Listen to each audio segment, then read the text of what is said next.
Hello students, कैसे हो आप सभी का हमारे chemistry zero to hero channel के अंदर बहुत बहुत स्वागत अभिनंदन करता हूं। जैसे कि आपको बोर्ड पे जो टॉपिक आपको दिख रहा है, कौन सा? कोऑर्डिनेशन कंपाउंड, है ना। कोऑर्डिनेशन कंपाउंड जो हमारी एनसीईआरटी के अंदर, जो अभी जो नई एनसीईआरटी है उसके अंदर हमारा 5th चैप्टर है ना। पहले ये 9th चैप्टर था। तो कोऑर्डिनेशन कंपाउंड को हम डिटेल से स्टडी करने वाले हैं ना। इस चैप्टर को शुरू करेंगे। तो शुरू करने से पहले 2-3 चीज़ें जो इंपॉर्टेंट हैं वो मैं आपको बता देना चाहता हूँ कि सबसे पहले ये जो कोऑर्डिनेशन कंपाउंड जो चैप्टर हम पढ़ेंगे वो उन स्टूडेंट्स के लिए हैं जिन्होंने कभी भी, है ना, इस कोऑर्डिनेशन कंपाउंड के चैप्टर को कभी नहीं पढ़ा है और वो बिल्कुल ज़ीरो से स्टार्ट कर रहे हैं ना, बिल्कुल ज़ीरो से स्टार्ट कर रहे हैं, बेसिक से स्टार्ट कर रहे हैं, है ना। तो जो स्टूडेंट जिन्होंने इस चैप्टर को कभी नहीं पढ़ा है और फर्स्ट बार पढ़ रहे हैं तो उनके लिए ये जो चैप्टर है या ये जो वीडियो आपके लिए जो लेकर के आया हूँ वो बहुत ही इंपॉर्टेंट होने वाला है ना। क्योंकि यहाँ पर इसके अंदर मैं आपको कोऑर्डिनेशन कंपाउंड से रिलेटेड पूरी बेसिक से लगा करके और जितना तक हो सके एनसीईआरटी में जितना दे रखा है पूरा एक एक चीज़ आपको क्लियर करने का प्रयास करने वाला हूँ, है ना। दूसरी चीज़ आपको इंपॉर्टेंट बात आपको ये कहना चाह रहा हूँ कि इस चैप्टर के अंदर जो एनसीईआरटी के अंदर जितने भी टॉपिक दे रखे इस चैप्टर के अंदर उसके एक एक टॉपिक को डिटेल से कवर करूंगा, है ना। एक भी टॉपिक आपका बीच में छूटने वाला नहीं है। तो अब शुरुआत करते हैं हमारा चैप्टर, कौन सा? Coordination compound. ओके, तो कोऑर्डिनेशन कंपाउंड को शुरू करते हैं। ध्यान से देखना, इस चैप्टर के अंदर हमें कौन से कंपाउंड पढ़ने हैं? Coordination compound. ओके, तो सबसे पहले तो आपको ये क्लियर करना चाह रहा हूँ कि जो कंपाउंड होते हैं वो कौन कौन से होते हैं। कुछ एग्जाम्पल मैं आपके सामने ले रहा हूँ। जैसे हमारा एक एग्जाम्पल है H2O, है ना। जैसे ले रहा हूँ मैं NH3 और ले रहा हूँ जैसे CO2। ओके, ये कुछ कंपाउंड है। ओके, कुछ कंपाउंड ये भी होते हैं NaCl। ओके, और उसके अलावा कुछ कंपाउंड इस प्रकार से भी होते हैं, ध्यान से देखना, है ना। FeSO4 डॉट NH4, है ना, NH4 का whole twice SO4 dot 6H2O, है ना। कुछ कंपाउंड ऐसे भी होते हैं और कुछ कंपाउंड ऐसे भी होते हैं। कैसे होते हैं? ध्यान से देखना, K4FeCN6, है ना, K4FeCN6 जो इस प्रकार से लिखा हुआ है। ओके, तो ये सभी कंपाउंड है। ओके, अब इन सभी कंपाउंड के अंदर आपको क्या क्या डिफरेंस नजर आ रहा है आपको पता चल गया होगा। जो पहले से बच्चे एडवांस है उनको तो पता होगा, है ना, कि हमारा जो H2O, NH3 और CO2 इनके अंदर जो एटम के बीच में जो बॉन्डिंग है वो कौन सा बॉन्ड बना हुआ है? कोवलेंट बॉन्ड बना हुआ है। तो जब एटम के बीच में कोवलेंट बॉन्ड बनाए तो हम कह सकते हैं कि ये हमारे कौन से कंपाउंड है? Covalent compound. ओके, तो ये हमारे कौन से कंपाउंड हो गए? Covalent compound. दूसरे कंपाउंड हमारा कौन सा है? NaCl। ओके, तो NaCl किससे बना है? Na प्लस और Cl माइनस से। दोनों आयंस हैं, आयंस के बीच में जो बॉन्ड बनता है इलेक्ट्रोस्टैटिक फोर्स, तो उससे जो कंपाउंड बनते हैं वो हमारे कंपाउंड कौन से होते हैं? Ionic compound. इसका मतलब ये फिक्स हो गया कि ये NaCl हमारा किस प्रकार का कंपाउंड है? आयोनिक कंपाउंड है। और आयोनिक कंपाउंड को हम क्या कह सकते हैं? उसका दूसरा नाम हम सॉल्ट भी कह सकते हैं ना। आयोनिक कंपाउंड को हम क्या कह सकते हैं? सॉल्ट। ओके, अब यहाँ पर आप ध्यान से देखो कि FeSO4 ये भी हमारा एक आयोनिक कंपाउंड है। उसके बाद में NH4 का होल ट्वाइस और SO4 ये भी आयोनिक कंपाउंड है। तो इसमें दो जो सॉल्ट है वो आपस में जुड़े हुए हैं। कितने सॉल्ट जुड़े हुए हैं? 2। तो इसका हम क्या कह सकते हैं? इसका नाम क्या हो सकता है? इसका नाम हो सकता है डबल सॉल्ट। क्या नाम हो सकता है इसका? डबल सॉल्ट नाम हो सकता है। डबल सॉल्ट है ये हमारा, है ना, जिसका एक फिक्स नाम है ना। क्या नाम है इसका? मोर सॉल्ट। ओके, तो ये हमारा डबल सॉल्ट है, ये हमारा सॉल्ट है। ये हमारे कौन से कंपाउंड है? Covalent compound. और लास्ट में ये जो आपको दिख रहा है ये कंपाउंड हमारा कौन सा कंपाउंड है? तो ये हमारा है कौन सा, जो हम इस चैप्टर के अंदर पढ़ने वाले हैं। कौन से कंपाउंड है? ये हमारे कोऑर्डिनेशन कंपाउंड। तो ये हमारा कोऑर्डिनेशन कंपाउंड है जो इस तरीके से लिखा जाता है ना। इस कंपाउंड को आप ध्यान से देखिए क्योंकि इसके बारे में डिटेल से हमें स्टडी करनी है। तो यहाँ पर कहने का मतलब मेरा क्या था कि कंपाउंड जो होते हैं वो अलग अलग टाइप के होते हैं, उसके अलावा भी होते हैं, ये इतने ही नहीं होते हैं। लेकिन जिसमें कोवलेंट बॉन्ड बनता है तो वो कोवलेंट कंपाउंड हो गए, जिसमें आयोनिक बॉन्ड बनता है तो हमारे आयोनिक कंपाउंड हो गए। और इसमें डबल सॉल्ट के अंदर क्या हो रहा है कि 2 आयोनिक कंपाउंड आपस में जुड़ करके एक कंपाउंड का फॉर्मेशन कर रहे हैं, तो वो हमारा हो जाएगा डबल सॉल्ट, है ना। और ये हमारे जो कंपाउंड है वो कौन से कंपाउंड है? Coordination compound. इसमें जो बॉन्ड का जो फॉर्मेशन होता है वो वाला बॉन्ड हमारा कौन सा बॉन्ड रहता है? Coordinate bond. कौन सा बॉन्ड रहता है इसमें? Coordinate bond. ओके, कोवलेंट के अंदर कोवलेंट बॉन्ड, आयोनिक के अंदर आयोनिक बॉन्ड और कोऑर्डिनेशन कंपाउंड के अंदर कौन सा बॉन्ड रहता है? कोऑर्डिनेट बॉन्ड इसके अंदर पाया जाता है। ओके, तो सबसे पहले यहाँ पर इस कोऑर्डिनेशन कंपाउंड के बारे में पढ़ने से पहले सबसे पहले हम ये पढ़ेंगे कि ये हमारा एक तो डबल सॉल्ट है और ये हमारा कोऑर्डिनेशन कंपाउंड है। दोनों के बीच में क्या डिफरेंस है ना, उसकी 1-2 लाइन है वो अपन सबसे पहले नोट करते हैं। चैप्टर की शुरुआत हम वहीं से करेंगे, उसके बाद इसके बारे में हम डिटेल से पढ़ेंगे। ओके, तो सबसे पहले हम हेडिंग डालते हैं, कौन सी हेडिंग डालनी है? Difference between double salt and coordination compound. Okay, तो ध्यान से देखना, हेडिंग डालो डिफरेंस, ओके, डिफरेंस बिटवीन, किसके बीच में डिफरेंस करना है हमें? एक तो coordination compound, okay, coordination compound, जिसको हम कॉम्प्लेक्स कंपाउंड भी कह सकते हैं। कौन से कंपाउंड कह सकते हैं? Complex compound. दोनों एक ही है, कोई अलग अलग नहीं है। कोऑर्डिनेशन कंपाउंड, कॉम्प्लेक्स कंपाउंड के साथ में किसका डिफरेंस करना है? तो डबल सॉल्ट का, and double salt, okay, double salt, double salts है ना, उसके बीच में क्या करना है? हमें डिफरेंस लिखना है। तो डिफरेंस क्या होगा? सबसे पहले दोनों के एग्जांपल में नोट कर देता हूँ, इसलिए आपको पता चल जाएगा कि दोनों में क्या क्या डिफरेंस होगा। ओके, दोनों के एग्जांपल में सबसे पहले हम एग्जांपल नोट कर देते हैं, किसका? डबल सॉल्ट का। ओके, डबल सॉल्ट का एग्जांपल हम लिख देते हैं, डबल सॉल्ट। अभी मैंने बताया था आपको डबल सॉल्ट का एग्जांपल क्या था? डबल सॉल्ट का एग्जांपल FeSO4 है ना, फेरस सल्फेट, और उसके साथ में अमोनियम सल्फेट था, है ना, NH4 का होल ट्वाइस SO4, और उसके साथ में 6 वाटर के मॉलिक्यूल जुड़े हुए थे, जिसका नाम क्या था? इसका नाम क्या था हमारा? मोर सॉल्ट, है ना, सॉल्ट। एक दो एग्जांपल और है, वो भी बता देता हूं आपको, ध्यान से देखना। KCl.MgCl2.6H2O, ये फॉर्मूला हमारा किसका है? तो ये फॉर्मूला हमारा है कार्नेलाइट। ओके, किसका है ये? कार्नेलाइट का। ओके, ये कार्नेलाइट है, ये भी हमारा क्या है? डबल सॉल्ट है। ओके, उसके बाद में कोऑर्डिनेशन कंपाउंड या कॉम्प्लेक्स कंपाउंड के भी एग्जांपल नोट करा देता हूं। Complex compound, okay, complex compound का एक एग्जांपल अभी मैंने बताया था आपको, क्या? बहुत सारे हैं ना, ऐसा नहीं कि ये बार बार ये लिख रहा हूँ, मतलब ये आपको ध्यान में रखना है, ये इंपॉर्टेंट, ऐसा नहीं है, ये तो केवल एक अपने को समझने के लिए अपन मैं यहाँ लिख रहा हूँ, है ना। K4FeCN6 स्क्वायर ब्रैकेट के अंदर जो ये पूरा बंद है। ओके, तो ये हमारा कॉम्प्लेक्स कंपाउंड है, ये हमारा डबल सॉल्ट है। दोनों के अंदर डिफरेंस, ये तो दोनों ये तो हमारे हो गए दोनों के एग्जाम्पल। अब दोनों के बीच में डिफरेंस की एक लाइन में नोट कर रहा हूँ, ध्यान से देखना। डबल सॉल्ट, आप भी है ना, ये जो मैं नोट कर रहा हूँ उसको आप अपने नोटबुक को खोल करके बैठें, साथ में इसको लिखें, क्योंकि जितना ज़्यादा लिखोगे, लिख करके इसको समझोगे और फिर उसको याद रखोगे तो वो जल्दी याद रहेगा और वो आपके दिमाग में फिट हो जाएगा। कहीं भी आपको ज़्यादा याद रखने की ज़रूरत नहीं पड़ेगी, है ना, क्योंकि आप जैसे देख रहे हो और देख करके जैसे फालतू टाइम पास करो वैसे करो तो फिर आपके ये चैप्टर भी आपको ही फालतू बना देगा, है ना, ध्यान रखना। तो साथ में नोट करने का काम आप जरूर किया करें, नोट आप जरूर करें, आप मेरे साथ में नोट करें, इसलिए तो मैं यहाँ धीरे धीरे बिल्कुल आराम से पढ़ा रहा हूँ। कहीं भी कोई बिल्कुल जीरो से एक एक लाइन, एक एक पॉइंट को अच्छे से क्लियर करेंगे, कहीं कोई दिक्कत आने वाली नहीं है। बस आपको दिल थाम के, तन मन धन के साथ आपको पढ़ना है ना। यदि आपका दिल और दिमाग दोनों एक साथ यहाँ पर नहीं है तो फिर पढ़ना बेकार है, ये चीज़ आपको ध्यान में रखनी है ना। तो बिल्कुल आप नोटबुक के अंदर इसको नोट करते जाएं और मेरे साथ में आगे बढ़ते जाएं। ओके, तो हम चल रहे थे दोनों के डिफरेंस के अंदर, तो डिफरेंस में यहाँ नोट कर रहा हूँ, ध्यान से देखना। डबल सॉल्ट है ना, double salt dissociate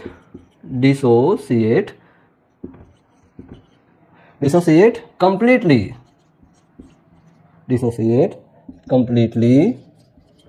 into simple, जिसको कह सकते हैं इंडिविजुअल, है ना, इंडिविजुअल। ओके, ध्यान रखना, individual ions when dissolve in water, है ना, dissolved in water। कुछ समझ में आ रहा होगा आपको ना क्या लिख रहा हूँ मैं, कि डबल सॉल्ट को हम डिसोसिएट करते हैं, समझा रहा हूँ आपको, ध्यान से देखना। बट कोऑर्डिनेशन कंपाउंड या कॉम्प्लेक्स कंपाउंड जो होते हैं ना, complex compound, okay, complex compound वो क्या होते हैं? Complex compound dissociating, okay, dissociating, वो किसमें डिसोसिएटिंग होते हैं? इनटू एक तो है हमारा स्टेबल, है ना, stable complex ion, okay, and a simple counter ion. Okay, ध्यान से देख लो भाई, कंप्लीट हो गया, लाइन कंप्लीट हो गई, दोनों में डिफरेंस कंप्लीट हो गया। एक बार देख लो ध्यान से, क्या लिखा हुआ है? Double salt dissociate completely into simple individual ion when dissolved in water, है ना। ये जो डबल सॉल्ट होता है, जब इसको वाटर के अंदर हम डिसॉल्व करते हैं तो उसके अंदर वो कंप्लीटली डिसोसिएट हो जाता है, पूरा का पूरा डिसोसिएट हो जाता है, और अपने जिसके जितने इसके अंदर इंडिविजुअल हमारे जितने उसके आयन है सिंपल आयन के अंदर चेंज हो जाता है। कैसे? जैसे यहाँ पर एक तो Fe का जो आयन है FeSO4, तो उसके अंदर Fe है वो किस में चेंज हो जाएगा? Fe2+ के अंदर चेंज हो जाएगा। SO4 जो है SO4 किस में चेंज हो जाएगा? तो SO4 2- के अंदर चेंज हो जाएगा। ये NH4 है तो वो NH4 किस में चेंज हो जाएगा? NH4+ के अंदर चेंज हो जाएगा। मतलब जब जो डबल सॉल्ट होता है उसको जब वाटर के अंदर हम डिजोल्व करते हैं तो क्या होता है? पूरा का पूरा कंप्लीटली क्या हो जाता है? अपने सिंपल आयन के अंदर चेंज हो जाता है, पूरा डिसोसिएट हो जाता है, कहीं भी कोई भी पार्ट बचा हुआ रहता नहीं है। लेकिन जब कॉम्प्लेक्स कंपाउंड जो होते हैं तो उसके अंदर जो डिसोसिएशन होता है वो इसी पार्ट का होता है। इसी पार्ट का मतलब कौन से पार्ट का? कि एक तो ये जो स्क्वायर ब्रैकेट जो आपको दिख रहा है वो स्क्वायर ब्रैकेट तो जैसा है वैसा ही रहता है, और वो आयन के रूप में चेंज हो जाता है ना। जब यहाँ से ये K4 निकल जाएगा तो ये इसके ऊपर क्या जाएगा? 4-। ओके, तो ये पूरा कॉम्प्लेक्स है वो कॉम्प्लेक्स आयन के रूप में चेंज हो जाता है, कॉम्प्लेक्स आयन का फॉर्मेशन करता है। और साथ में ये जो है वो हमारे ये जो आयन्स जो बन रहा है सिंपल आयन, उसको हम कौन से आयन कहते हैं? Counter ion. कौन से आयन? काउंटर आयन, जिसको अपन डिटेल से पढ़ेंगे अभी। ओके, तो इसका मतलब क्या हुआ कि ये जो कॉम्प्लेक्स कंपाउंड है जब वो वाटर के अंदर डिसॉल्व होता है तो उसके अंदर इस स्क्वायर ब्रैकेट के चाहे ये आगे यदि आयन हो या इसके पीछे यदि आयन हो तो एक तो वो आयन उससे अलग हो जाएंगे, और ये जो स्क्वायर ब्रैकेट के अंदर ये जो कॉम्प्लेक्स है वो आयन के रूप में जैसा है वैसा ही रहेगा। ये जो अंदर Fe और Cn है वो कभी भी अलग होते नहीं है, वो डिसोसिएट होते नहीं है, जैसे हैं वैसे ही रहते हैं। तो ये दोनों के अंदर जो मेन डिफरेंस, किसके बीच में मेन डिफरेंस है? डबल सॉल्ट और कॉम्प्लेक्स कंपाउंड के बीच में, जो आपको ध्यान में रखना है ना, आपकी एनसीईआरटी के अंदर भी दिया हुआ है। ओके, तो ये हमारा शुरू हो गया सबसे पहला पॉइंट जो हमने कंप्लीट किया, दोनों के बीच में डिफरेंस। आपको समझ में आ गया होगा। आगे बढ़ते हैं अपन। हेडिंग डालें coordination compound, coordination compound in biological system, biological system. Okay, आपके दिमाग में आ रहा है सर ये वाला पॉइंट तो कहीं एनसीईआरटी में है ही नहीं, ये कहाँ से आ गया? क्यों लिख रहे हो आप? फालतू टाइम पास कर रहे हो, है ना? ये तो ऐसा तो कहीं है ही नहीं।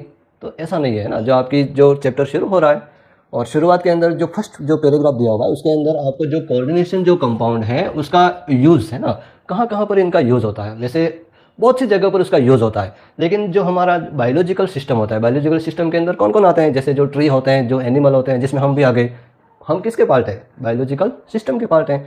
तो बायोलॉजिकल सिस्टम के अंदर भी कोऑर्डिनेशन कंपाउंड होते हैं, है ना? कौन कौन से होते हैं वो उसके नेम वहाँ पर दिए हुए हैं, वो नेम आपको बता रहा हूँ, आपको ध्यान में भी रखना है, इंपॉर्टेंट है ना। तो जैसे हमारा है क्लोरोफिल, क्या नाम है?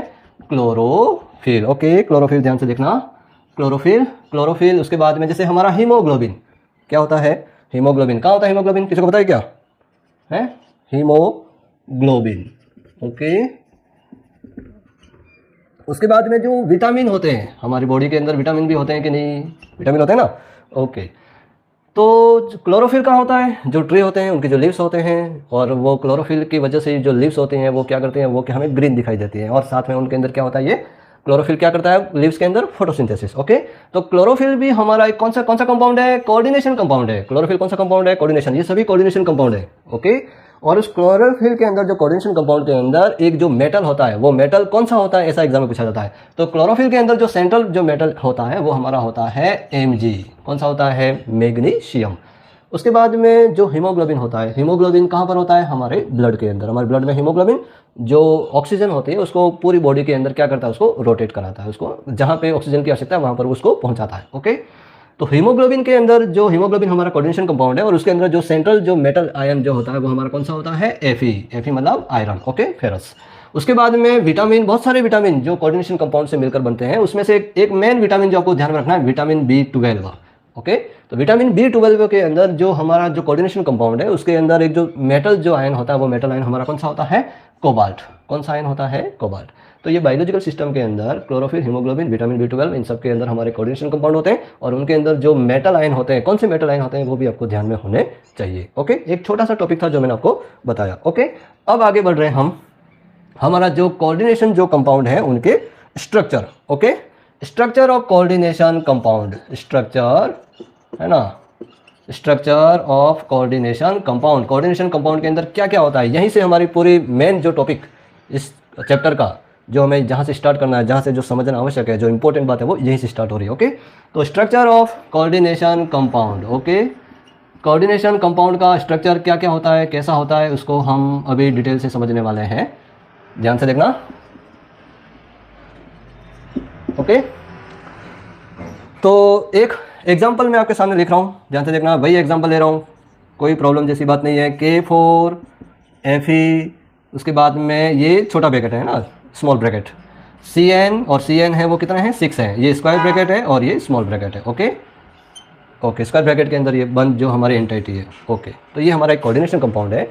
इस कोऑर्डिनेशन कंपाउंड के अंदर जो आपको फॉर्मूले जो आपको दिख रहे हैं उन सबके अलग अलग नाम है ना, किसका क्या नाम है वो ध्यान से देखना। अब यहाँ से कहानी जो मेन स्टार्ट होने वाली है वो यहाँ से होगी स्टार्ट। ओके, यहाँ पर स्क्वायर ब्रैकेट के बाहर चाहे ये आगे हो या चाहे यहाँ पीछे हो, है ना, पीछे भी हो सकते हैं। जब कॉम्प्लेक्स के ऊपर माइनस चार्ज होगा तो प्लस वाला आगे रहेगा, और कॉम्प्लेक्स के ऊपर यदि प्लस होगा तो पीछे माइनस वाला रहेगा। ओके, तो ये जो है जो स्क्वायर ब्रैकेट के बाहर दोनों तरफ हो सकते हैं ना, अलग दोनों एक साथ नहीं होंगे, दोनों में एक ही होगा। ओके, तो जब ये जो हमारे स्क्वायर ब्रैकेट के बाहर ये जो आपको दिख रहे हैं, जैसे यहाँ K4 दिख रहा है। ओके, तो इस ये जो K4 है वो हमारा क्या है, इसका नाम अभी मैंने थोड़ी देर पहले भी बताया था, क्या है ये हमारा काउंटर आयन। क्या नाम है इसका, काउंटर आयन या सिंपल आयन है, इसको सिंपल आयन भी कह सकते हैं। ओके, सिंपल और काउंटर आयन जो भी आप बोलोगे वो सिंपल आयन है, या तो पॉजिटिव में होगा, आगे होगा तो पॉजिटिव में, पीछे होगा तो नेगेटिव में, तो ये हमारा सिंपल आयन हो गया। अब हम स्क्वायर ब्रैकेट की बात कर रहे हैं, स्क्वायर ब्रैकेट की बात कर रहे हैं ना, तो ये स्क्वायर ब्रैकेट हमारा है कॉम्प्लेक्स। क्या है ये हमारा कॉम्प्लेक्स है, कॉम्प्लेक्स आयन के रूप में भी हो सकता है। ओके, इस कॉम्प्लेक्स आयन को हम कह सकते हैं, इसका दूसरा नाम है कोऑर्डिनेशन इंटाइटी। क्या नाम हो सकता है इसका, कोऑर्डिनेशन इंटाइटी। ओके, या फिर इसका दूसरा नाम एक और हो सकता है, क्या नाम हो सकता है इसका, कोऑर्डिनेशन स्फेयर। क्या नाम हो सकता है इसका, कोऑर्डिनेशन स्फेयर। ओके, कोई डाउट इसमें, क्या क्या इस पूरे स्क्वायर ब्रैकेट का नाम क्या क्या हो सकता है, कॉम्प्लेक्स आयन कह सकते हैं, कोऑर्डिनेशन इंटाइटी कह सकते हैं, और कोऑर्डिनेशन स्फेयर भी कह सकते हैं। ओके, क्लियर हो गया। अब इस कोऑर्डिनेशन एंटिटी के अंदर दो चीजें आपको दिख रही है, एक तो ये है ना, ये हमेशा ये हमारा कौन रहेगा, ये मेटल है, Fe कौन है, मेटल। ओके, तो ये हमारा एक तरह से मेटल है, लेकिन इस मेटल का एक नाम है, क्या नाम हो जाएगा इसका, इसको हम कहते हैं central metal ion. Okay, central metal ion. Okay, ion बोलो, एटम बोलो, कुछ भी बोलो, दोनों में से एक चीज हो सकती है। ओके, तो ये हमारा क्या हो गया, सेंट्रल मेटल आयन। ओके, जिसको ये जो बीच में आपको दिख रहा है ये रहा, है ना, ध्यान से देखना। और ये हमारा कौन है, Cn, जो दिख रहा है आपको, कितने हैं नंबर कितने हैं उसके, 6। तो ये जो Cn जो होता है वो हमारा क्या कहलाता है, वो हमारा कहलाता है लिगेंड। क्या कहलाता है वो, लिगेंड। पूरा खेल इसी लिगेंड का है, जो ये लिगेंड है ना, ये यहाँ पर तो एक ही लिगेंड है, लिगेंड बहुत सारे होते हैं। लिगेंड कौन कौन से होते हैं, क्या क्या होते हैं, कितने प्रकार के होते हैं, उसके क्या नाम होते हैं, वो कैसे बॉन्ड बनाते हैं, ये आपको समझ में आ गया तो कोऑर्डिनेशन कंपाउंड कंप्लीट, कोई प्रॉब्लम जैसी बात ही नहीं है। तो इसमें जो मेन जो समझने की बात है वो कहाँ से आ रही है, हमारी लिगेंड से आ रही है। लिगेंड आपको पूरे के पूरे ध्यान में होने चाहिए, है ना, कौन कौन से होते हैं, अभी हम पढ़ेंगे, डिटेल में पढ़ेंगे इसको, है ना। तो ये कोऑर्डिनेशन कंपाउंड के स्ट्रक्चर के अंदर आपको जो दिख रहा है, जिसमें K4 हमारा हो गया काउंटर आयन, ये जो मेटल है उसको हम कहते हैं सेंट्रल मेटल आयन या एटम, और सेंट्रल मेटल एटम के अलावा इस स्क्वायर ब्रैकेट के अंदर जो भी जितने भी होंगे, चाहे ये Cn हो, इसके अलावा कोई भी हो, कितने भी हो, वो सभी हमारे क्या कहलाएंगे, लिगेंड कहलाएंगे। और सेंट्रल मेटल आयन और लिगेंड जब दोनों जुड़ जाएंगे और एक ज्योमेट्रिक स्ट्रक्चर बनाएंगे तो उसको हम कहेंगे कोऑर्डिनेशन एंटिटी या फिर कोऑर्डिनेशन स्फीयर। ओके, तो ये हमारे कोऑर्डिनेशन कंपाउंड के अंदर जो मेनली जो टर्म जो हम यूज करते हैं, counter ion, central metal ion, ligand, coordination entity, है ना। तो ये जो कुछ इंपॉर्टेंट जो इसका स्ट्रक्चर कोऑर्डिनेशन कंपाउंड का है वो मैंने आपको बताया है। ओके, अब ये जो टर्म जो यूज़ किए हैं उनकी डेफिनेशन हम नोट कर देते हैं कि इनकी डेफिनेशन क्या हो सकती है, ध्यान से देखना। हेडिंग डाल देते हैं, सम इंपॉर्टेंट टर्म, है ना। कौन कौन से टर्म्स हैं उसको अपन देख लेते हैं। सबसे पहले स्टार्ट करते हैं, यहाँ से हम एक एक पॉइंट को, कम से कम 4-5 पॉइंट है इंपॉर्टेंट, है ना, एक एक को पढ़ेंगे डिटेल से, इसमें कहीं भी कोई भी लापरवाही नहीं है ना, ध्यान रखना। तो पहला हमारा जो टर्म हम यूज़ करते हैं कोऑर्डिनेशन एंटिटी, जो भी हमने लिखा था स्ट्रक्चर के अंदर, आपने देखा था कोऑर्डिनेशन एंटिटी, वो क्या होता है उसकी डेफिनेशन को हम नोट कर रहे हैं ना, कोऑर्डिनेशन एंटिटी, जिसका दूसरा नाम हम इसको कह सकते हैं, क्या कह सकते हैं इसको, कोऑर्डिनेशन, है ना, कोऑर्डिनेशन स्फीयर। दोनों का मतलब लगभग सेम है, ज़्यादा अंतर नहीं है। हालांकि आपकी एनसीईआरटी में दोनों की डेफिनेशन अलग अलग दे रखी है, लेकिन मेरे हिसाब से दोनों एक ही हैं, अलग अलग की कोई बात ही नहीं है ना। ओके, अब इसकी डेफिनेशन को हम नोट करेंगे, ध्यान से नोट करें इसको, फटाफट लिखें। द सेंट्रल एटम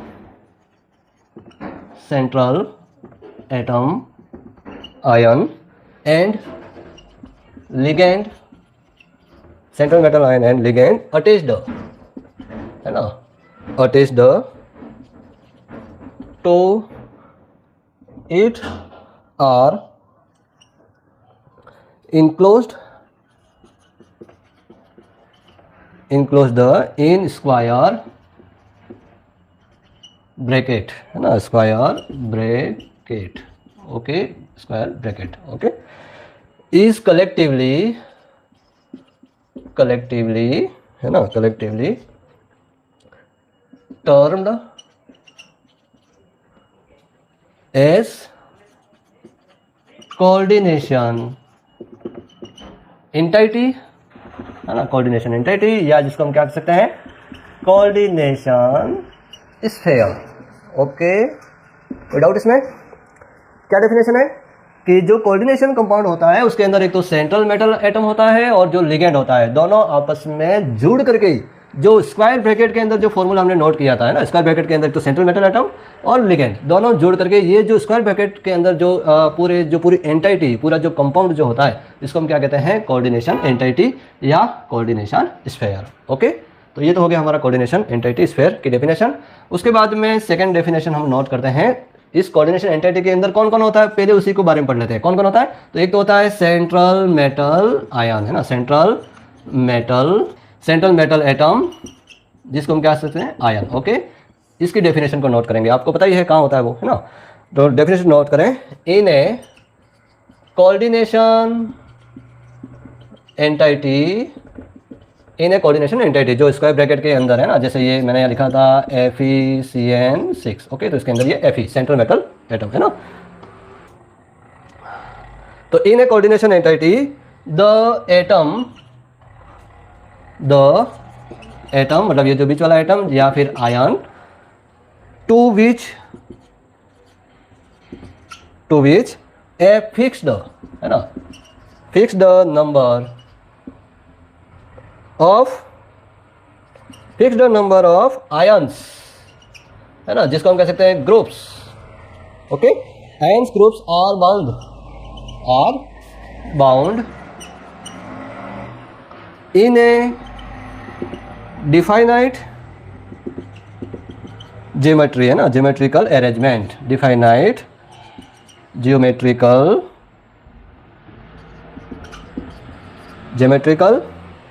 अरेंजमेंट, है ना,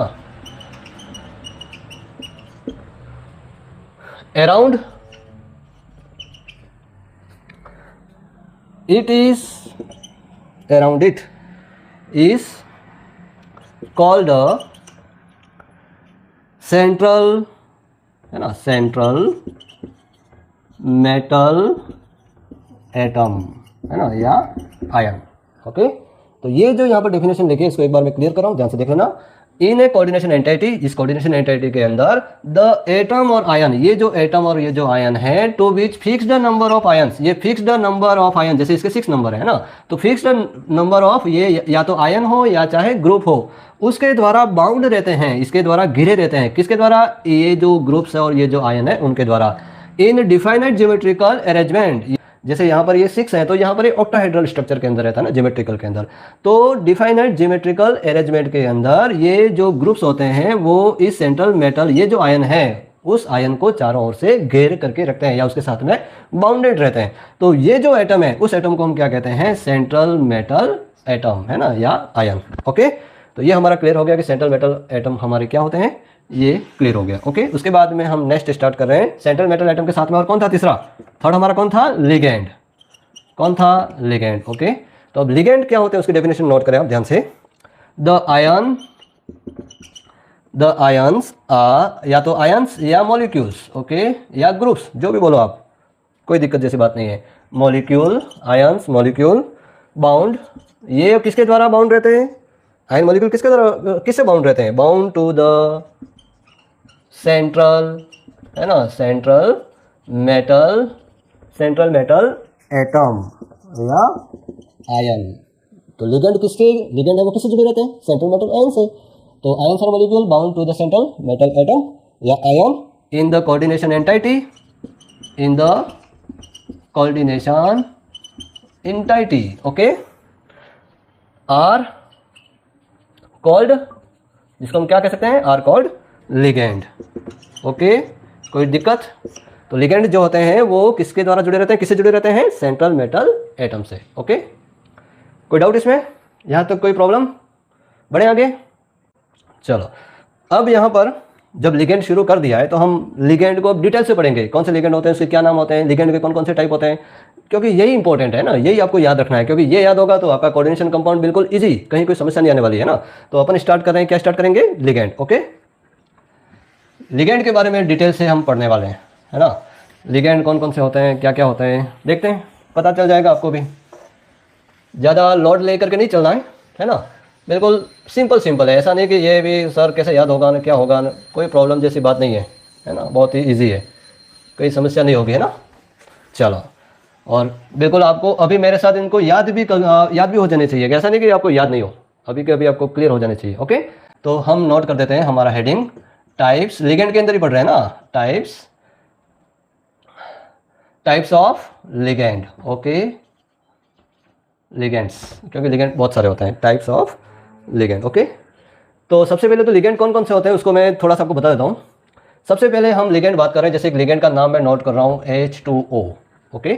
तो H2O हमारा जो लिगेंड है, वाटर का मॉलिक्यूल जो होता है, वो हमारा लिगेंड के रूप में काम करता है। लिगेंड के रूप में कैसे काम करता है? तो यहाँ पर ऑक्सीजन के ऊपर एक लॉन पेयर होते हैं, जैसे आपको पता होगा कि ऑक्सीजन के ऊपर 2 लॉन पेयर होते हैं। तो ये जो लॉन पेयर है वो lone pair central metal atom को क्या करता है? डेनोट करता है, ओके। और कौन सा बॉन्ड बनाता है? कोऑर्डिनेट बॉन्ड बनाता है। कैसे? जैसे हमारा ये H2O जो है, ध्यान से देख लेना, थोड़ा बता रहा हूँ, चेक कर लेना, ये हमारे दोनों लॉन पेयर डोनेट करता है। किसको डोनेट करता है? सेंट्रल मेटल एटम को क्या कर रहा है? डोनेट कर रहा है। तो ये जो सिंबल जो आपको दिख रहा है वो कौन से बॉन्ड का सिंबल है? कोऑर्डिनेट बॉन्ड का सिंबल है। कौन से बॉन्ड का सिंबल है? कोऑर्डिनेट बॉन्ड, जिसके अंदर जो लिगेंड होते हैं वो इलेक्ट्रॉन के जो पेयर होते हैं वो किसको देते हैं? सेंट्रल मेटल एटम को इलेक्ट्रॉन के पेयर शेयर करते हैं, पूरा का पूरा इलेक्ट्रॉन का पेयर मेटल एटम को देते हैं। कहाँ देते हैं? तो मेटल एटम के अंदर भी हमारे वैकेंट ऑर्बिटल होते हैं। कौन से वैकेंट ऑर्बिटल? तो डी ऑर्बिटल वैकेंट होते हैं। इसका मतलब ये क्लियर हो गया कि डी ऑर्बिटल, हमारे डी ऑर्बिटल वाले जो कंपाउंड होते हैं, डी ऑर्बिटल वाले कौन से कंपाउंड? डी ब्लॉक के एलिमेंट या एफ ब्लॉक के एलिमेंट। तो ये जो सेंट्रल मेटल एटम जो होंगे वो हमारे कौन से कंपाउंड होंगे? या तो डी ब्लॉक के कंपाउंड या एफ ब्लॉक के कंपाउंड। इसके अलावा और कोई कंपाउंड कोऑर्डिनेशन कंपाउंड का फॉर्मेशन करते नहीं है। ये चीज आपको ध्यान में रखनी है। कोऑर्डिनेशन कंपाउंड का फॉर्मेशन कौन से एलिमेंट करते हैं? ओनली डी ब्लॉक और ए ब्लॉक, इसके अलावा नहीं। क्लियर? ओके। कैसे करते हैं? तो ये डी ब्लॉक और ए ब्लॉक के एलिमेंट के अंदर जो वैकेंट डी ऑर्बिटल होते हैं उनके अंदर ये जो लिगेंड होते हैं वो इलेक्ट्रॉन के पेयर को क्या करते हैं? डोनेट करते हैं। और कौन सा बॉन्ड बनाते हैं? कोऑर्डिनेट बॉन्ड का फॉर्मेशन करते हैं, जिससे यहाँ पर एक तो इलेक्ट्रॉन देने वाला होता है और एक इलेक्ट्रॉन को लेने वाला होता है ना। तो देने वाला हमारा क्या कहलाएगा? फिर देने वाले का भी कुछ नाम होगा ना, इसका नाम हमारा हो जाएगा लुईस। क्या हो जाएगा? देने वाला क्या कहलाएगा? Lewis base. क्या कहलाएगा? ये लुईस बेस। और ये इलेक्ट्रॉन लेने वाला क्या, उसको क्या कहेंगे हम? ये किसकी तरह बिहेव कर रहा है? तो ये बिहेव कर रहा है लुईस एसिड की तरह बिहेव कर रहा है ना। तो ये चीज आपको ध्यान में रखनी है। और ये कौन से बॉन्ड का फॉर्मेशन हो रहा है? कोऑर्डिनेट बॉन्ड का फॉर्मेशन हो रहा है ना। ये चीज मेरे को यहाँ पर याद आ गई, इसलिए मैंने आपको बता दिया। अभी हम यहाँ पर क्या पढ़ रहे हैं? Types of ligand, okay. तो ये कौन से बॉन्ड का फॉर्मेशन करते हैं? कोऑर्डिनेट बॉन्ड का। ये भी कहीं आप नोट करना चाहो तो इसको आप कहीं भी साइड में नोट कर सकते हो, ओके। जो आपको ध्यान में रखना है क्या होता है उसके अंदर, क्लियर। अब इसको मैं यहाँ से हटा रहा हूँ, क्योंकि अभी हम कौन सा टॉपिक पढ़ रहे हैं? Types of ligand. लिगेंड के कौन कौन से टाइप होते हैं, ध्यान से देखना। पहला तो मैं आपको लिगेंड के जो नाम बता रहा हूं, पहला नाम मैंने बताया आपको H2O। H2O का लिगेंड के रूप में अब नाम क्या होगा, है ना? इसका नाम होगा एक्वा। ध्यान रखना, AQUA, है ना। इसका नाम क्या है? एक्वा। एक्वा नाम होगा किसका? H2O का। उसी तरह जो हमारा NH3 होता है, NH3 के ऊपर 2 लॉन पेयर होता है जो डोनेट करते हैं सेंट्रल मेटल एटम को और कोऑर्डिनेट बॉन्ड का फॉर्मेशन करते हैं। तो NH3 को हम कहते हैं अमोनिया, लेकिन यहाँ पर लिगेंड के रूप में इसका नाम क्या हो जाएगा? लिगेंड के रूप में इसके नाम यही तो ध्यान में रखना है, यही तो अपने को याद रखना है। और याद क्या रखना है ना? लिगेंड का फॉर्मूला, उसका नाम, उसके ऊपर प्लस चार्ज है कि माइनस चार्ज है। ये H2O के ऊपर कोई प्लस माइनस है क्या? कोई नहीं है, कोई, ये तो न्यूट्रल, हमारे कहीं कोई प्लस माइनस नहीं है। न्यूट्रल हमारे मॉलिक्यूल हैं जो कोऑर्डिनेट बॉन्ड बना रहे हैं, ओके। तो H2O का नाम हो गया एक्वा। NH3 का नाम हमारा क्या है? NH3 का नाम है एमीन, है ना। ध्यान रखना, डबल एम है, एमीन। कहीं ऐसा नहीं है कि उल्टा उल्टा नोट कर दो ना, एमीन नहीं है, एमीन के अंदर सिंगल एम आता है। ये हमारा एमीन है, ओके, ध्यान रखना, ओके। चलो, ये तो हो गए न्यूट्रल एटम। उसके बाद में एक और होता है, ये PPH3 ओके, ये हमारा पीएच मतलब फिनाइल। ये कितने फिनाइल है हमारे, कितने फिनाइल है 3, तो ट्राइफिनाइल और पी का नाम हो जाएगा फॉस्फीन, ट्राइफिनाइल फॉस्फीन ओके, ये इसका नाम हो जाएगा। नोट करो नाम, ट्राइफिनाइल ओके और फॉस्फीन ओके, फॉस्फीन है ना ओके। उसके बाद जो नेक्स्ट हमारा जैसे हम नोट कर लेते हैं Cl माइनस, Cl माइनस हमारा कौन सा होगा है ना, Cl माइनस का नाम क्या हो जाएगा, क्लोराइड, क्लोराइड नाम होगा क्या इसका, तो इसका यहाँ पर लिगेंड के रूप में इसका नाम हो जाएगा क्लोराइडो। क्या नाम हो जाएगा, क्लोराइडो। क्या नाम होगा इसका, क्लोराइडो, क्लोराइड नहीं, क्या नाम हो जाएगा, क्लोराइडो ओके। जिसे इस प्रकार यदि फ्लोरीन है तो इसका नाम हो जाएगा फ्लोराइडो। क्या नाम हो जाएगा इसका, फ्लोराइडो ओके। उसके बाद जैसे हमारा Cn माइनस है, अभी आया था हमारा Cn माइनस आया था ना अभी फर्स्ट वाले फॉर्मूले के अंदर, FeCN6 है ना, Cn था उसमें, यस। तो Cn का नाम हमारा यहाँ हो जाएगा साइनो। क्या नाम लिखेंगे इसका, साइनो, या फिर इसका साइनाइडो भी कह सकते हैं ना, साइनाइडो ओके, जो भी आपको सही लगे वो, दोनों सही है, कोई गड़बड़ नहीं है ओके। साइनाइड का उल्टा क्या होता है, एनसी को हम क्या कहेंगे, आइसोसाइनो। क्या कहेंगे, आइसोसाइनो। नाम आपको अभी के अभी याद रखना है ना, NC माइनस ओके। यहाँ पर Cn और Nc के अंदर क्या होता है कि यहाँ पर साइनो के अंदर ये कार्बन है वो सेंट्रल मेटल आयन के साथ में बॉन्ड बना रहा है, और आइसोसाइनो के अंदर ये नाइट्रोजन है वो मेटल आयन के साथ में क्या करता है, कोऑर्डिनेट बॉन्ड का फॉर्मेशन करता है ओके। ये दोनों में डिफरेंस है, एक में कार्बन एक में नाइट्रोजन, दोनों के नाम भी अलग अलग है ओके। जो जैसा बॉन्ड बनाएगा उसके अकॉर्डिंग उसका नाम हो जाएगा, क्लियर। तो ये हो गया साइनो आइसोसाइनो। उसके बाद में जैसे एक OH माइनस भी होता है, OH माइनस लिगेंड के रूप में होता है ना, इसका नाम OH माइनस का नाम क्या है, हाइड्रोक्साइड, तो ये हो जाएगा हाइड्रोक्साइडो। क्या नाम हो जाएगा इसका, हाइड्रोक्साइडो ओके। उसके बाद में नेक्स्ट नाम हम ले रहा हूँ मैं NO2 के अंदर नाइट्रोजन है वो सेंट्रल मेटल आयन के साथ में बॉन्ड बनाता है, जब नाइट्रोजन बनाता है तो इसका नाम हमारा हो जाएगा नाइट्रो। क्या नाम हो जाएगा इस लिगेंड का नाम, नाइट्रो ओके। और यदि इस NO2 के अंदर ऑक्सीजन यदि मेटल आयन के साथ में, ये भी NO2 ही है ना, ध्यान रखना, इस NO2 के अंदर ऑक्सीजन मेटल आयन के साथ में बॉन्ड बना रहा है ना, तो ये हमारा हो जाएगा नाइट्रेटो। क्या हो जाएगा ये, नाइट्रेटो, क्लियर। उसके बाद में और भी जो लिगेंड मैं आपको बता रहा हूँ, ध्यान से देखना, SCN है ना, SCN का नाम क्या हो जाएगा, इसका नाम हो जाएगा थायो। S का मतलब S से निकल रहा है थायो, और ये साइनो, थायो साइनो। CN कौन है, साइनो, थायो साइनो ओके। और इसका जस्ट ऑपोजिट, यदि नाइट्रोजन यदि बॉन्ड बनाए NCS, यहाँ पे तो सल्फर बॉन्ड बना रहा है मेटल आयन के साथ, M कौन है, मेटल आयन ओके। और यहाँ पे नाइट्रोजन यदि मेटल आयन के साथ में बॉन्ड बनाता है तो उसका नाम क्या हो जाएगा, यहाँ पे ये जैसे यहाँ था साइनो आइसोसाइनो, तो यहाँ पर भी यहाँ क्या हो जाएगा, आइसोथायोसाइनो, नाम वही रहेगा, आइसोथायोसाइनो ओके। कोई दिक्कत, इनके ऊपर माइनस चार्ज रहता है ना, ये माइनस चार्ज, ये minus charge, minus charge, minus charge, ये सभी माइनस चार्ज वाले। माइनस चार्ज वालों को आप सभी को ध्यान से देखो है ना। एक और माइनस चार्ज वाला बता रहा हूँ मैं आपको, C2O4 माइनस, C2O4 माइनस हमारा कौन है, ऑक्जेलेट। कौन है, ऑक्जेलेट, ऑक्जेलेट आयन है। तो ऑक्जेलेट आयन का लिगेंड का नाम क्या हो जाएगा, ऑक्जेलेटो, ऑक्जेलेटो, ऑक्जेलेटो है ना। ऑक्जेलेटो को शॉर्ट में हम कभी कभी OX भी लिखते हैं, ध्यान रखना। कहीं भी लिगेंड के अंदर यदि बीच में OX आ रहा है ब्रैकेट में है ना, OX आ रहा मतलब वो कौन है, ऑक्जेलेट है ना, ऑक्जेलेटो लिगेंड है ओके। ऑक्जेलेटो लिगेंड कैसे बनता है आपको पता ही होगा, ऑक्जेलिक एसिड से बनता है ना। अभी यहाँ पर आगे नहीं बताऊंगा उसके बारे में, चलो ओके। अब इसके अंदर तो ये सभी माइनस वाले जो आपको दिख रहे हैं है ना, ये माइनस वाले जो हैं उनके पीछे आप देखो ध्यान से, इसके नाम के पीछे सब में ओ ओ ओ ओ ओ ओ ओ ओ ओ है ना, सब में पीछे क्या आ रहा है, O आ रहा है। O आ रहा है तो मतलब आपको ध्यान रखना है कि जितने भी माइनस चार्ज वाले लिगेंड होते हैं उन सब के पीछे, नाम के पीछे क्या लगाना है, O लगाना है। ये चीज़ आपको ध्यान में रखनी है। और वही नाम अपने को जब उसका IUPAC नोमेनक्लेचर करेंगे ना इस कोऑर्डिनेशन कंपाउंड का, उस समय ये आपको ध्यान में रखना है कि किसका क्या नाम है। इसलिए मैं यहाँ पर नाम भी बता रहा हूँ ना, ध्यान रखना। आपके NCERT में नाम दिए हुए नहीं है, वो तो डायरेक्ट बता दिया है, लेकिन आप एडवांस रहो ना, पहले से याद रखो इसको, तो ही आपको अच्छे से क्लियर होगा, नहीं तो फिर कुछ क्लियर होने वाला नहीं है, ध्यान रखना है ना। चलो, तो C2O4 का नाम हो जाएगा हमारा ऑक्जेलेटो। और उसके बाद हम आगे बढ़ रहे हैं, नाम मैं नोट कर रहा हूँ, ध्यान से देखना, NH2, ये NH2 है। उसके बाद में ये CH2 मतलब इथाइलिन है, और फिर NH2 है ओके। तो ध्यान से देखो, इसमें इथाइलिन डाई एमीन, क्या नाम है इसका, ethylene diamine, ethylene LEN है ना ओके। इथाइलिन डाई एमीन है, यहाँ पर एमीन है, ध्यान रखना, एमीन नहीं है ये, यहाँ ऊपर वाला ये एमीन लिखा वो नहीं है, एमीन है ये, NH2 ओके। तो ये हो गया हमारा इथाइलिन डाई एमीन। इसमें 2 नाइट्रोजन हैं जो कोऑर्डिनेट बॉन्ड बनाते हैं ओके। फिर उसके बाद एक और एग्जांपल, एक और लिगेंड का नाम लिख रहा हूँ जो बहुत इंपॉर्टेंट है। कौन सा लिगेंड वो ध्यान से देखना है ना। इसका नाम है EDTA। क्या नाम है इसका, EDTA। EDTA पूरा एक लिगेंड है और इसके ऊपर 4 माइनस होते हैं। नाम क्या है इसका, तो इसका नाम है इथाइलिन डाइएमीन टेट्रा एसीटेटो, है ना, इसका नाम नोट कर दूं मैं, इथाइलिन, इथाइलिन, ओके, इथाइलिन। ये इथाइलिन डाइएमीन तो सेम यहाँ भी है, ये इसमें भी है इथाइलिन डाइएमीन, यही फॉर्मूला है, लेकिन इसमें कुछ चेंज है, क्या वो बता रहा हूँ मैं आपको ना।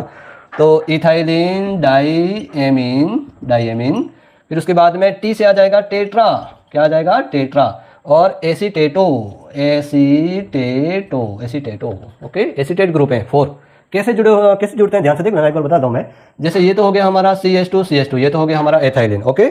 इस एथाइलिन के साथ में डाइएमीन, जैसे ये डाइएमीन दोनों तरफ NH2 जुड़े हुए हैं, ये NH2 एथाइलिन डाइएमीन तो यहाँ भी लिखा हुआ है, ये एथाइलिन डाइएमीन सेम है ना। अब यहाँ पर दोनों हाइड्रोजन को हटा देते हैं और वहाँ पे दोनों कौन से ग्रुप हैं, एसीटेट ग्रुप है, COO-, है ना। मतलब ये कार्बोक्सिलिक ग्रुप था जिसका हाइड्रोजन यहाँ से हट गया और ये एसीटेट ग्रुप में क्या हो गया, चेंज हो गया। ऐसे कैसे 4 ग्रुप है, यहाँ भी दोनों हाइड्रोजन को हटा देंगे और इस नाइट्रोजन के साथ में COO- और ये COO-, ओके। तो इसका नाम क्या हो गया, इथाइलिन डाइएमीन, इथाइलिन डाइएमीन। फिर एसीटेट कितने हैं, 4, 1 2 3 4, तो टेट्रा एसीटेटो, ये हमारा एसीटेट आयन है, टेट्रा एसीटेट आयन, ओके। लेकिन लिगेंड के रूप में जब माइनस में, तो ये क्या हो जाएगा, एसीटेटो, क्लियर। तो ये हमारा EDT है, ओके, जिसमें यहाँ नाइट्रोजन के ऊपर लॉन पेयर होते हैं, क्लियर।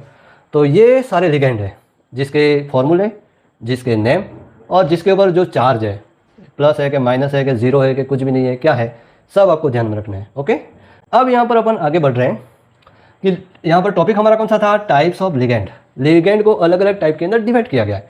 कौन कौन से टाइप में डिवाइड किया गया है, तो सबसे पहले यदि जो मेटल आयन जो है उसके साथ में जो लिगेंड जुड़ रहा है, यदि वो लिगेंड एक ही कोऑर्डिनेट बॉन्ड बनाता है, एक लिगेंड एक ही कोऑर्डिनेट बॉन्ड बना रहा है, एक से ज्यादा नहीं, केवल 1 कोऑर्डिनेट बॉन्ड का फॉर्मेशन करता है, तो वो लिगेंड हमारे कहलाते हैं यूनिडेंटेट। क्या कहलाते हैं, उसको हम क्या कहते हैं, यूनिडेंटेट, है ना, यूनिडेंटेट। कौन से लिगेंड कहलाते हैं, यूनिडेंटेट। और यूनिडेंटेट हमारे कौन कौन से हैं, तो ये NH3H2O, NH3 PH3 Cl, fluorine, ये भी सब यूनिडेंटेट ही है, ध्यान से देखना ना। CN- में केवल कार्बन ही बॉन्ड बना रहा है, एक टाइम में एक ही बना रहा है, मतलब ये हमारा क्या है, यूनिडेंटेट ही है ना। यूनिडेंटेट के साथ में एक और नाम है इसका, वो क्या है उसको अभी मैं समझा रहा हूँ, ध्यान रखना, है ना, वेट करना, ओके। तो ये भी हमारा यूनिडेंटेड, ये भी यूनिडेंटेड, मतलब एक ही कोऑर्डिनेट बॉन्ड बना रहा है, ये भी यूनिडेंटेड, यूनिडेंटेड, यूनिडेंटेड, यूनिडेंटेड, यहाँ तक सारे हमारे कौन से हैं, यूनिडेंटेड लिगेंड। मतलब सेंट्रल मेटल आयन के साथ में केवल एक ही कोऑर्डिनेट बॉन्ड का फॉर्मेशन करते हैं, तो उसको हम कहते हैं यूनिडेंटेड लिगेंड, ओके। दूसरा टाइप हमारे, यदि सेंट्रल मेटल आयन के साथ में एक लिगेंड जो है वो यदि 2 बॉन्ड का फॉर्मेशन कर रहा है, कितने कोऑर्डिनेट बॉन्ड का, 2 कोऑर्डिनेट बॉन्ड का फॉर्मेशन कर रहा है एक लिगेंड, एक ही लिगेंड 2 कोऑर्डिनेट बॉन्ड बनाता है सेंट्रल मेटल आयन के साथ। जैसे एग्जांपल बताता हूँ, ये रहा एथाइलिन डाइएमीन का एग्जांपल ले लेता हूँ मैं। ये जैसे M है, इसके साथ में ये एक नाइट्रोजन, तो ये रहा NH2, है ना, जिसने कोऑर्डिनेट बॉन्ड बनाया, ये हमारा CH2, ये CH2 और ये NH2, और इसने भी कोऑर्डिनेट बॉन्ड बना दिया। मतलब दोनों नाइट्रोजन के ऊपर जो लॉन पेयर है वो दोनों लॉन पेयर डोनेट करते हैं और 2 कोऑर्डिनेट बॉन्ड का फॉर्मेशन करते हैं। तो एक लिगेंड ने कितने कोऑर्डिनेट बॉन्ड बनाए, 2। तो ये हमारे क्या कहलाएंगे, ये हमारे कहलाएंगे डाइडेंटेट लिगेंड। कौन से लिगेंड कहलाएंगे, डाइडेंटेट, ओके। तो डाइडेंटेट कौन कौन है, जिसमें 2 कोऑर्डिनेट बॉन्ड बनते हैं, इसमें एक तो हमारा ये ऑक्जेलेटो भी है और इथाइलिन डाइएमीन भी है। इसके अलावा भी है, ऐसा नहीं कि ये केवल 2 नाम लिखे तो अब इतना ही ध्यान रखना, यूं नहीं। हाँ, एक चीज आपको और ध्यान में रखनी है कि ये जो इथाइलिन डाइएमीन है, इस पूरे फॉर्मूले को हम लिगेंड में नोट नहीं करते हैं, इसको हम शॉर्ट में क्या लिखते हैं, EN। शॉर्ट में हम क्या लिखेंगे, EN। जैसे ऑक्जेलेटो को हम OX लिखते हैं, तो इथाइलिन डाइएमीन को हम क्या लिखेंगे, EN लिखेंगे फॉर्मूले के अंदर, है ना। EN आ गया मतलब वो कौन है, इथाइलिन डाइएमीन, जिसका फॉर्मूला ये रहा और ये बॉन्ड ऐसे बनाता है, क्लियर। तो इथाइलिन डाइएमीन और ऑक्जेलेटो, इसके अलावा भी होते हैं जो ऐसे लिगेंड होते हैं जो सेंट्रल मेटल आयन के साथ में 2 कोऑर्डिनेट बॉन्ड का फॉर्मेशन करते हैं, तो इसको हम कहते हैं डाइडेंटेट, है ना। ये 2 ही नहीं, इसके अलावा भी हैं, ट्राइडेंटेट भी होते हैं, है ना, टेट्राडेंटेट भी होते हैं, पेंटाडेंटेट भी होते हैं और हेक्साडेंटेट भी होते हैं। मतलब ट्राइडेंटेट मतलब 3 कोऑर्डिनेट बॉन्ड बनाने वाले, है ना। टेट्राडेंटेट मतलब 4 कोऑर्डिनेट बॉन्ड बनने वाले, एक लिगेंड है वो 4 कोऑर्डिनेट बॉन्ड बना रहा है। पेंटाडेंटेट का मतलब एक लिगेंड है वो 5 कोऑर्डिनेट बॉन्ड का फॉर्मेशन कर रहा है। और हेक्साडेंटेट मतलब एक ही लिगेंड है वो कितने कोऑर्डिनेट बॉन्ड बना रहा है, 6 कोऑर्डिनेट बॉन्ड बना रहा है। एक लिगेंड 6 कोऑर्डिनेट बॉन्ड बनाता है। ऐसे भी होते हैं, कौन सा होता है, एग्जांपल आपके सामने ये रहा, EDTA क्या करता है, एक लिगेंड है और कोऑर्डिनेट बॉन्ड कितने बना रहा है, 6, एक ही लिगेंड, है ना। कहां से बनाता है, इतने सारे बॉन्ड कहां से बना देगा एक, तो ध्यान से देख लो फॉर्मूला आपके सामने। ये जो एसीटेट के जो ये 4 ऑक्सीजन है ना, ये तो 4 ऑक्सीजन तो ये कोऑर्डिनेट बॉन्ड बनाते हैं ना, तो 4 तो ये हो गए, और ये 2 नाइट्रोजन के लॉन पेयर, ये दोनों नाइट्रोजन, तो टोटल कितने बॉन्ड बनाएंगे, 6 कोऑर्डिनेट बॉन्ड का फॉर्मेशन करेंगे। तो ये हमारा कौन सा लिगेंड हो गया, इसका नाम क्या हो जाएगा, इसका नाम हो जाएगा हेक्साडेंटेट। क्या नाम हो जाएगा इसका, डेंटेट। ओके, हेक्साडेंटेट नाम हो जाएगा इसको, हेक्साडेंटेट या दो से ज़्यादा जितने भी हैं वो सब हमारे पॉलीडेंटेट भी कह सकते हैं, इनको हम क्या कह सकते हैं, पॉलीडेंटेट। ओके, पॉलीडेंटेट कहो हेक्साडेंटेट कहो एक ही बात है, दो से ज़्यादा सब पॉलीडेंटेट में आ जाते हैं ना, ये आपकी एनसीईआरटी करिए। ओके, तो ईडीटी हमारा कौन सा लिगेंड हो गया, पॉलीडेंटेट या हेक्साडेंटेट लिगेंड। ओके, एक लिगेंड है वो 6 कोऑर्डिनेट बॉन्ड बना रहा है, ध्यान रखना। ओके, चलिए उसके बाद मैं एक और लिगेंड के जो टाइप है जो मैं आपको बता रहा हूँ, यहाँ पर नाम नोट कर रहा हूँ, उसका नाम है चिलेट या कीलेट भी कह सकते हैं ना, या तो चिलेट बोलो या कीलेट बोलो, है ना, कीलेट बोल सकते हैं अपन। कीलेट कौन से हैं ये, कीलेट लिगेंड। कौन से लिगेंड, कीलेट। कीलेट लिगेंड क्या होते हैं, ध्यान से देख लेना, मैं यहाँ पर बता रहा हूँ कि ये जैसे ये वाला हमारा कीलेट लिगेंड है। कौन है, इथाइलिन डाइएमीन। कैसे, तो ये सेंट्रल मेटल आयन के साथ में जब दो कोऑर्डिनेट बॉन्ड बनाता है तो यहाँ पर पूरी एक रिंग का फॉर्मेशन हो रहा है, एक सर्कल का फॉर्मेशन हो रहा है ना, दो बॉन्ड एक साथ बन रहे हैं तो एक रिंग का फॉर्मेशन हो रहा है। और ये जो रिंग का फॉर्मेशन होता है तो जिससे ये जो हमारा जो कोऑर्डिनेशन कंपाउंड होता है उसकी स्टेबिलिटी को बढ़ाता है ना। तो जब उसकी स्टेबिलिटी ये बढ़ती है तो इस प्रकार के लिगेंड को हम कौन से लिगेंड कहते हैं, कीलेट लिगेंड कहते हैं। कौन से लिगेंड कहते हैं इनको, कीलेट लिगेंड। मतलब जो ये रिंग का फॉर्मेशन करते हैं तो वो हमारे डाइडेंटेट, ट्राइडेंटेट, हेक्साडेंटेट सब हमारे कौन से लिगेंड हो जाएंगे, कीलेट लिगेंड हो जाएंगे। जो रिंग का फॉर्मेशन करते हैं उनको क्या कहते हैं, कीलेट लिगेंड। ओके, उसके बाद में एक नाम और है जो ध्यान रखना आपको, है ना। कौन सा नाम बता रहा हूँ मैं, वो नाम है हमारा एम्बीडेंटेट। कौन सा लिगेंड, एम्बीडेंटेट लिगेंड। ओके, देखो मैंने कितने नाम बताए, 1 2 3 4 और ये 5 वाला।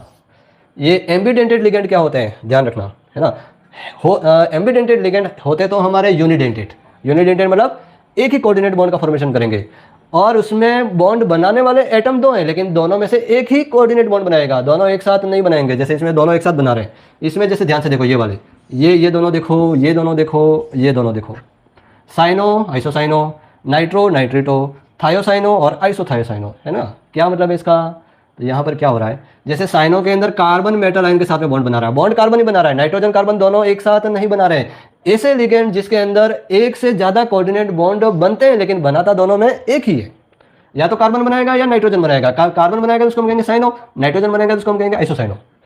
तो ऐसे लिगेंड जिसके अंदर ऐसे एटम होते हैं जो एक से ज्यादा कोऑर्डिनेट बॉन्ड बना सकते हैं लेकिन बनाते हैं एक ही है, दोनों एक साथ तो बनाते नहीं है। तो इस प्रकार के लिगेंड जो हमारे क्या कहलाते हैं, उनको हम कहते हैं एम्बीडेंटेट लिगेंड। कौन से लिगेंड, एम्बीडेंटेट लिगेंड। ओके, जैसे एग्जांपल ये दोनों, ये हमारा नाइट्रो और नाइट्रिटो, थायोसाइनो और आइसोथायोसाइनो। ओके, ये हमारे कौन से लिगेंड है, एम्बीडेंटेट लिगेंड। ओके, लेकिन यहाँ पर आपको हम जो टॉपिक पढ़ रहे हैं, कौन सा टॉपिक, टाइप्स ऑफ लिगेंड, जिसके अंदर लिगेंड के अलग अलग टाइप मैंने आपको बताए, ये 5 टाइप है। और ये लिगेंड के नाम, उनके फॉर्मूले और उनके स्ट्रक्चर, ये चीज़ आपके दिमाग में फिक्स में होनी चाहिए, आपके दिमाग में ध्यान में होनी चाहिए। ये आपको यदि याद है तो कोऑर्डिनेशन कंपाउंड के अंदर कहीं भी आप अटकने वाले नहीं हो, कहीं भी रुकने वाले नहीं हो, हर चीज़ आपको आसानी से क्लियर होने वाली है। शर्त आपको क्या है, ये जो लिगेंड के नाम और फॉर्मूले लिखे हैं ये इतने ही नहीं है ना, उसके अलावा भी हैं, लेकिन आपकी एनसीईआरटी के अकॉर्डिंग इतने ही काफ़ी है। और भी जैसे जैसे आगे आते जाएंगे तो अपन नाम पढ़ते जाएंगे ना, ऐसा कुछ जरूरी नहीं है कि सर आपने यहाँ नाम नहीं लिखा मतलब वो इंपॉर्टेंट नहीं है, जो ऐसा नहीं है, सब इंपॉर्टेंट है ना, लेकिन ये मेन है, इसका यूज़ अपन बार बार करेंगे। ओके, तो इन लिगेंड के जो नाम फॉर्मूले, इनके ऊपर चार्ज आपको अच्छे से बिल्कुल याद होने चाहिए। नेक्स्ट वीडियो के अंदर जब हम पढ़ेंगे तो इसके नाम मैं बार बार आपको बताने वाला नहीं है ना, ये आपको पूरा अच्छे से याद होने चाहिए, क्लियर होना चाहिए, आपके दिमाग में फिट होने चाहिए। ओके, और फिर उसके बाद अपन यहाँ पर जो टाइप्स ऑफ लिगेंड के अंदर मैंने जो ये नाम जो बताए हैं उनकी डेफिनेशन हम नेक्स्ट वीडियो के अंदर इसको अच्छे से क्लियर करेंगे। ओके, वहाँ पर ज़्यादा डिटेल से बताऊंगा नहीं, ध्यान रखना, अभी मैंने बहुत कुछ बता दिया ऐसा लग रहा है मेरे को, है ना। तो ये जो पूरा मैंने आपको बताया उसको एक बार रिवाइज करना अच्छे से दिमाग में बैठा करके, फिर आना, फिर अपन मिलते हैं नेक्स्ट वीडियो के अंदर। तो अभी के लिए आपको जय हिंद, वंदे मातरम। Okay, thank you.